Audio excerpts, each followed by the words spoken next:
Ill of Men, Prologue, the Timothy Coxon edition.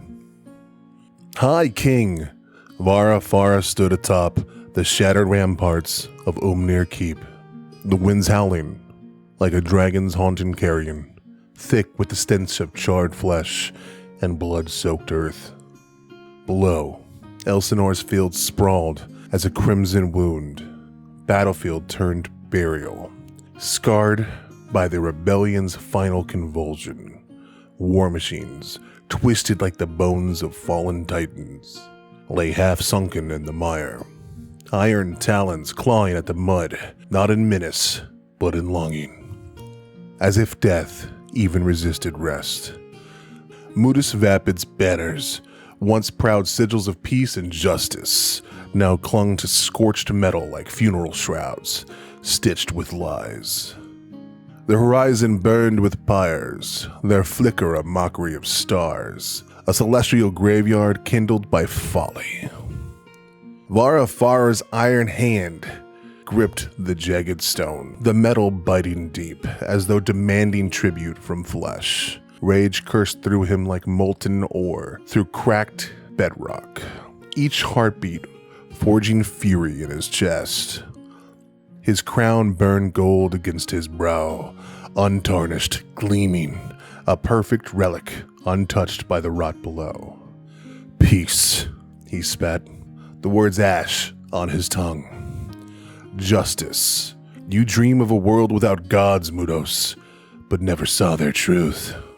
They are not our jailers, but the dance itself, creation, destruction, step and counterstep. He saw Mudos' face behind his eyes, once alight with conviction, now dimmed by ruin. The rebellion had not simply failed, it had trespassed against the rhythm of the world and paid in fire. His storm-gray eyes, veined with red lightning of sleepless nights, swept the horizon where the five kingdoms sprawled beneath a sky set ablaze by Maehwa's unforgivable hand.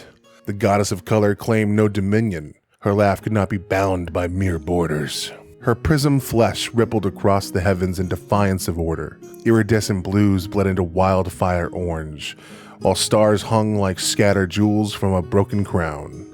Her veil shimmered above a world bruised by rebellion, a living canvas drenched in omen. Vara Fara's lips curled around the bitter tang of ash.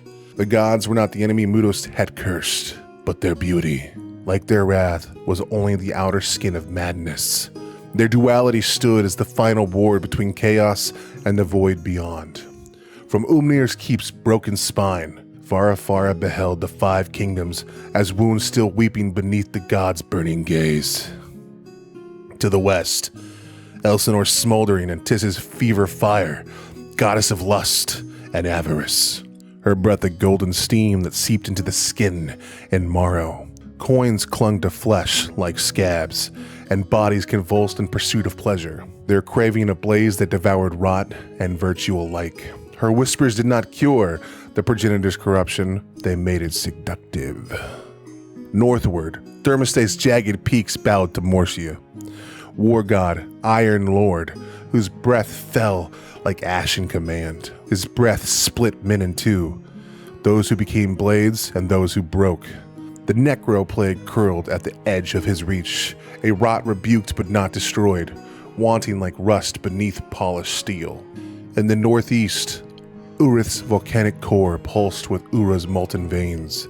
The god of flame forged dragon-killing iron in her depths, black metal that hissed with old magic. To the east, Minos Day's ichor-streaked coast rose and fell to Theoden's tides. Goddess of waves and silence. Her song lured serpents from the abyss, their jade coils spiraling through dreams and death alike. And to the south, Varnes tangled in Selvaea's thorned breath, genderless, wild, cyclical. Their blood-red sap dripped like sacrament, their jaguars silent as ghost, their roots reclaiming the fallen of rebirth with neither mercy nor malice. Beneath it all churned the Red Sea, a cauldron seething with divine blood, its crimson tides the lifeblood to a kingdom, to gods, pulsing, restless, hungering beneath Umnir's ruined foundation. Over the sacred tempest stood holy Lord Men, the high sentinel of the court, jade flesh sovereign whose ghostly hair cascaded like captured sunlight, whose footsteps burst into golden radiance, each stride surpassing decay beneath an endless bloom.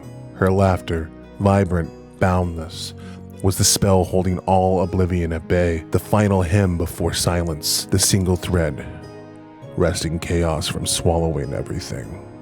Vara Farah's gaze darkened as he pictured Vervos, the embodiment of death itself, draped in twilight purple silks that shrouded charcoal skin, eyes glowing like embers, smothered beneath funeral ash. An endless melancholy haunted their visage. Vervos's breath was winter sigh, cold, gentle, inexorable, guiding souls burned to ash by Ura's flames or entombed within Salvera's roots back into the cycle's embrace. Death, he knew, was not an end, but a gateway. A transformation as cruel as it was kind, inevitable as the stars that burn and fade, only to ignite anew. The High King sped into the wind, a bitter offering tinged red from the bite of his own fury. Ash coated his tongue, thickening the taste of grief. Without gods, Mudos, we would know true madness, he growled, voice rumbling like distant thunder trapped beneath iron. The rebellion's poison clung to him, a blackened stain seeping deep through cracks in the armor of his conviction. Their progenitor had been banished long before his own birth, yet its cult lingered, a sickly blight spreading like dark mold in forgotten corners. Their chants invoked the cursed name Vilharas, carving sigils deep into their flesh, blood falling like black wax, calling forth abominations with twisted limbs and eyes that wept decay. Their howls mocked life, each cry a blasphemous echo of creation. If only you had glimpsed what horrors truly writhe beyond our sight, he muttered, fist clenching until metal groaned in protest. The 5 kingdoms weighed upon him, chains of dread and duty forged from cosmic iron, each link an oath, each breath a balance atop annihilation's edge. He ruled beside the gods, sharing their terrible burden, walking their fragile line between ruin and order. Hearing the void whispering its hunger beneath the heartbeat of the world, Farah turned from the ramparts, crimson cloak snapping like a banner soaked in blood.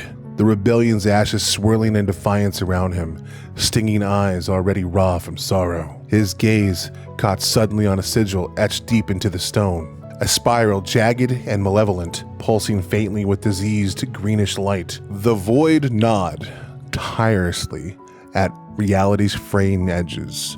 Its hungers are a silent scream, ceaseless and insatiable.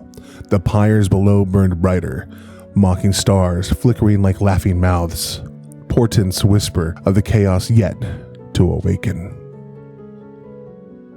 Mr. Coxon, thank you so much. This is, you put my work to shame, homie. I love it. You are a gift. Okay.